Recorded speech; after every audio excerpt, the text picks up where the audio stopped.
Large camera bags filled with a lot of gear that you never really use are now redundant, and traditional what's in my camera bag videos have left a little bit of a sour taste in my mouth. As an inspiring YouTuber, I looked up to larger creators who showed off large camera bags filled with multiple camera bodies, lenses, filters, multiple different audio devices, large tripods, and every accessory having a special place within the oversized camera bag. And I myself are guilty of this, which not only resulted in an extreme back and neck injury, but also the extremely difficult process of choosing what gear to shoot with. So in today's video, I want to show my solution to this problem and what is actually in my camera bag when I travel for photography and filming these YouTube videos. So let's jump right into it.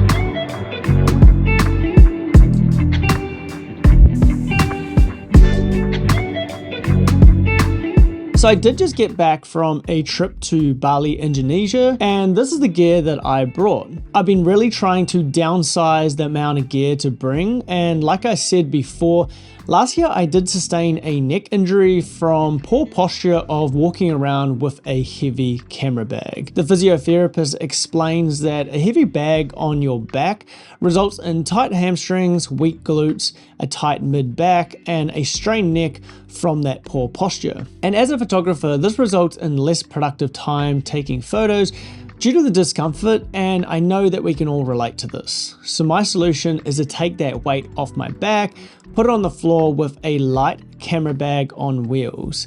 And I've been using this 30-litre bag from Manfrotto. Now this bag does the job. I can fit everything inside. It stores my 16-inch laptop, and the bag doesn't look like a camera bag, which is a big bonus for myself. Now when I travel through the airport or between accommodation, I put all of my camera gear and laptop inside this bag, and on my back I've settled for a small bag from a local Australian company called Tuglu. Now this bag was a gift from the owner of the company, but it does fit my needs perfectly. As when I'm traveling, I'm basically traveling with the bag empty. I just have my passport, accessories, and maybe a jumper for those cold flights. And when I go out to shoot, I'm usually just holding the camera at all times, and I'll have a spare lens or two in the quick access compartment along with just a spare battery. And again, the top compartment is great for non-photography things like a beach towel or just some snacks. And this keeps it super light, under 2 kilos, in contrast to carrying 15 plus kilos on my back previously. I also bring along my 10-litre Bellroy camera sling for when I'm taking portraits, as I just like the ability to change lenses quickly. But during my time in Japan, Brazil, and Korea, I found that this 10-litre Bellroy sling can actually become very uncomfortable for long days of shooting. Even being light, it does put an unbalanced pressure on one side of your body. The sling is also not water resistant at all. In fact, it's the complete opposite, as it absorbs water. I just got completely soaked in XT5, testing out the weather sealing. But my Bellroy bag is absolutely soaked, and a couple of lenses got a little bit wet in there, so not really ideal. It's still fun. So I still bring the sling, but I pack it in my check bag, and when I go out to take photos, I pick and pack the gear I want to use into my small camera bag or sling. I restrict myself to 3 lenses max, a spare battery, and I leave majority of the gear in my hotel inside my large bag on wheels.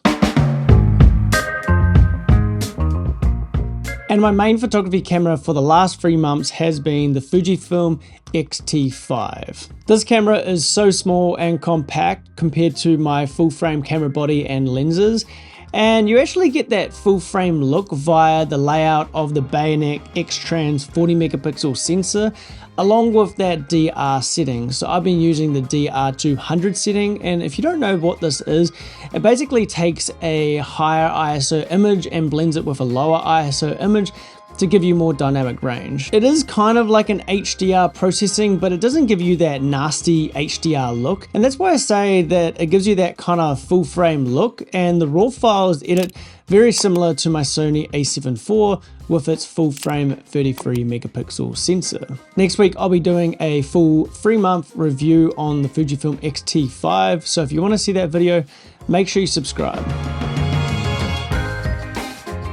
Next is the lenses that I bring for the Fujifilm system, and the XT5 being APS-C, these lenses are much smaller and lighter than my Sony full frame lenses. The first one, and probably my favorite one, is the 18 to 55mm f2.8 f4, which is actually a kit lens. Now, being a kit lens, usually that results in poor image quality. While this one is super sharp, the autofocus is fantastic, and it actually has stabilization built into the lens. Now, this is not only great for photography, but for my video B-roll, I can get some pretty amazing shots with the inbuilt stabilization inside the lens, paired with the IBIS of the XT5. The next lens is a recent pickup, which is the Fujifilm 18mm f1.4.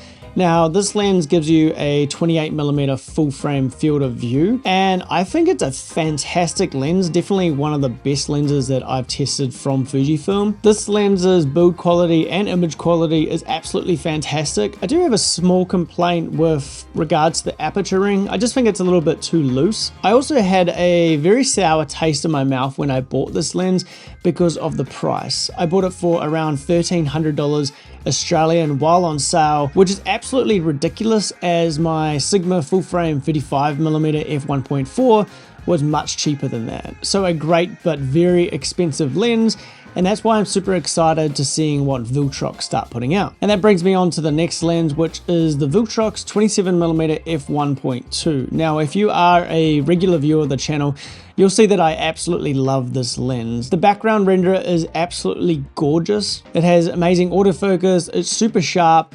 I do have a small complaint, as it's a very big lens. You know, this lens has a 67 front filter thread, and it's basically the same size as my full frame prime. So carrying around this lens has its pros because of the image quality, but again, it is just quite an extremely heavy lens, and 40mm is actually my favorite just walk around focal length, and that's why I also bring the Fujifilm 27mm f2.8 pancake lens. Now, this lens is just a fantastic walk around lens because you can just see how small and compact it is. It's definitely not as good as the Viltrox, as the out of focus background is super distracting. It gets a pretty horrible flare, and the autofocus is super clunky, but that doesn't really matter because I'm shooting this lens around f8 anyway, and you really can't just beat how small and compact this lens is, along with a camera strap for just everyday photography. And then finally, the last lens on this list is a recent pickup as well, and that's the Viltrox 56mm f1.7. Now, this lens is super small, super basic. It's made of plastic. It doesn't have that aperture ring, and Viltrox did actually send me this lens, but I was super surprised with the performance of the lens when I was shooting in Bali. It literally has no chromatic aberration, which is super rare.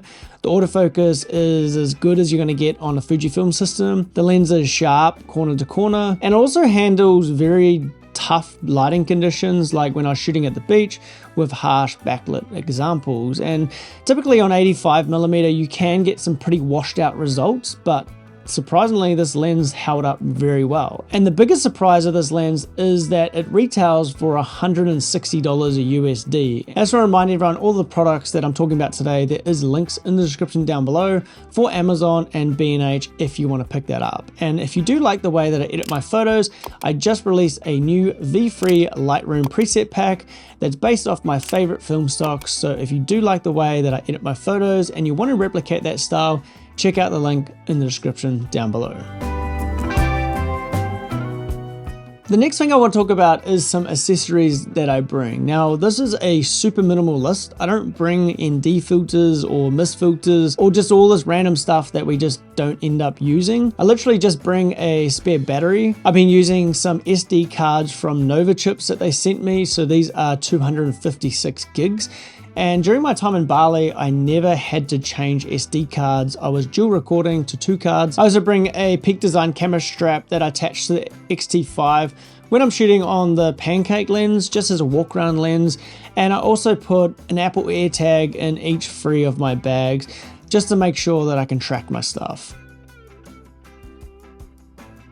So this trip to Bali, I actually brought along my film camera along with 2 different lenses. And the camera that I use is the Canon EOS 50E. Now, I have a few of these cameras for my wedding photography business, and I also brought along the 35mm f1.2 and the 100mm f1.2. My main reason on bringing the film camera was to test out this new scanning process. I did actually start scanning my film at home, so I've really been enjoying that, and I've really been enjoying the results that I get.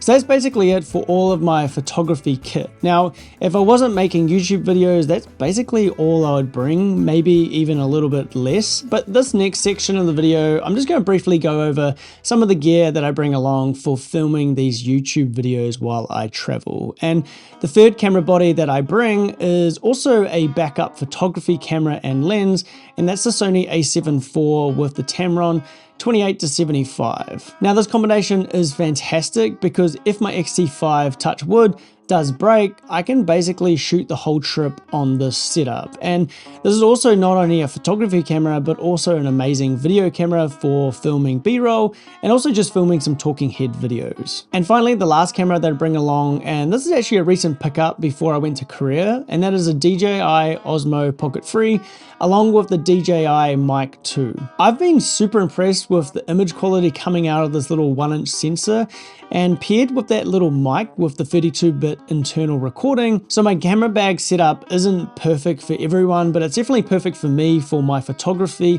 and also filming these YouTube videos. I basically just put everything in one bag that's quite heavy. It's on wheels, it's off my back, and then when I go out to take photos, I literally just pick 3 lenses that I want to shoot with that day, a spare battery, maybe a camera strap, and then go out and enjoy the photography experience. So if you did enjoy this video, make sure you hit that thumbs up, and just a reminder that all of the gear and different accessories that I mentioned, the camera bags, are all linked in the description down below. If you like the way that I edited all of these photos, they are edited with my new V3 Lightroom preset pack that was just released last week.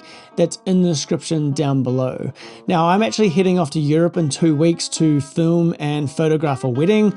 So I'm going through a full process of wondering what gear I'm going to bring. So until next time, we'll see you there.